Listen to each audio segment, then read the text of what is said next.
तो दोस्तों आज हम बात करेंगे भारत की दिग्गज कंपनी डाबर की। आज डाबर के रिजल्ट आए हैं Q4 के। और अगर बात करें डिविडेंड की तो कंपनी ने 3 रुपये का डिविडेंड दिया है। तो आपके पास जितने शेयर हो उस हिसाब से आप उसको मल्टीप्लाई कर लीजिए, उतना आपको डिविडेंड मिलने वाला है।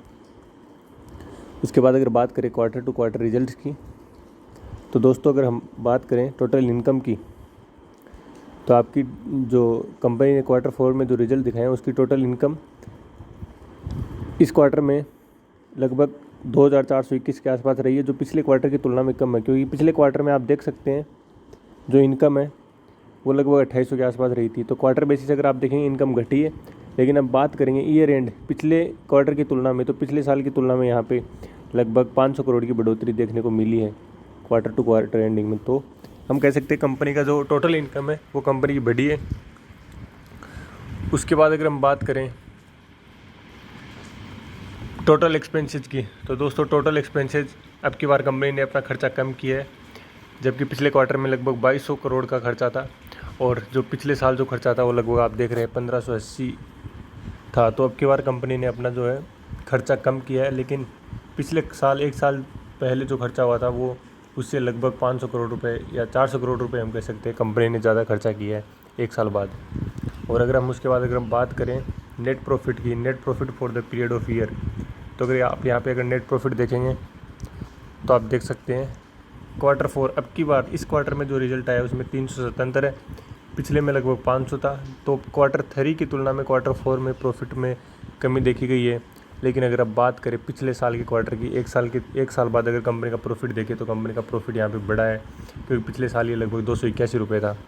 तो हम कह सकते हैं कि यहाँ पे कंपनी ने अपने प्रॉफिट में गेन दिखाया है। उसके बाद अगर हम बात करें ईयर टू ईयर कंपैरिजन पे, तो आप यहाँ देख सकते हैं अगर टोटल इनकम की बात करें तो पिछले साल की तुलना में कंपनी की टोटल इनकम भी बढ़ी है। और उसके बाद अगर हम बात करेंगे दूसरा पॉइंट अगर हम उसके बाद देखें तो टोटल एक्सपेंसेस अगर आप देखें कंपनी के, तो पिछले साल की तुलना में खर्चे भी ज़्यादा हुए हैं कंपनी के, लगभग 7800 के आसपास हुए हैं जो पिछली बार 7100 थे।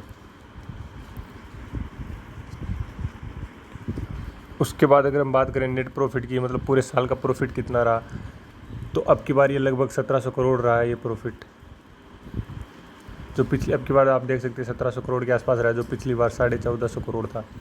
तो यहाँ आप कह सकते हैं प्रॉफिट में ईयर टू ईयर बेसिस पे अच्छी खासी बढ़ोतरी देखने को मिली है। अगर आप बात करेंगे पिछले 10 साल की, तो पिछले 10 सालों से कंपनी में हर साल प्रॉफिट बढ़ा है। अगर आप 2009 से कंपनी का प्रॉफिट देखेंगे तो each and every year company ने प्रॉफिट में कंटिन्यू ग्रोथ दिखाई है। ऐसा कोई भी साल नहीं है जिसमें कंपनी के प्रॉफिट में गिरावट आई है। तो दोस्तों इस बार भी वो गिरावट बरकरार रही है। जैसा कि आप देख सकते हैं ये कंपनी है FMCG की भारी बड़ी दिग्गज कंपनी है, जो काफ़ी सालों से भारत में अपना मार्केट जमाए हुए है, और इसका इस बार भी प्रॉफिट काफ़ी शानदार है। इसके अलावा अगर हम बात करें कंपनी की EPS रेट कितनी रही है, तो आइए देखते हैं EPS। तो पिछले साल जो EPS था वो लगभग 8 रुपये 18 पैसे के आसपास था, जो अब की बार बढ़ के लगभग 10 रुपये पहुँच गया। तो अर्निंग पर शेयर में यहाँ पे थोड़ी आपको ग्रोथ देखी गई है। लेकिन अगर क्वार्टरली आप देखेंगे तो यहाँ पे आप देख सकते हैं लगभग पिछले क्वार्टर की तुलना में यहाँ पे कमी दर्ज की गई है अर्निंग पर शेयर के हिसाब से। तो इसके अलावा ने लगभग 2009 कमाए। उसके बाद अगर आप देखेंगे फूड बिजनेस में कंपनी ने 274, उसके बाद रिटेल में 23, अदर सेगमेंट में 23, unallocated other operative revenue company का लगभग 5.94 रहा। रेवेन्यू फ्रॉम ऑपरेशन टोटल ये इतना हो गया। और अगर बात करें पिछले साल के रेवेन्यू की, तो पिछले साल इसी टाइम पे कंपनी का रेवेन्यू लगभग 1865 के आसपास था। और यहाँ पे आप देख सकते हैं टोटल रेवेन्यू कंपनी का लगभग 9,500 हो गया है, जो पिछले साल लगभग 8,500 था। तो कंपनी ने अपने रेवेन्यू में अच्छी खासी ग्रोथ दिखाई है, प्रॉफिट में अच्छी खासी ग्रोथ दिखाई है। और उसके बाद अगर आप देखेंगे नेट प्रॉफिट, अगर आप सेगमेंट वाइज, उसके बाद अगर आप देखें net profit for the period, अगर आप देखते हैं ईयर टू ईयर बेसिस पे,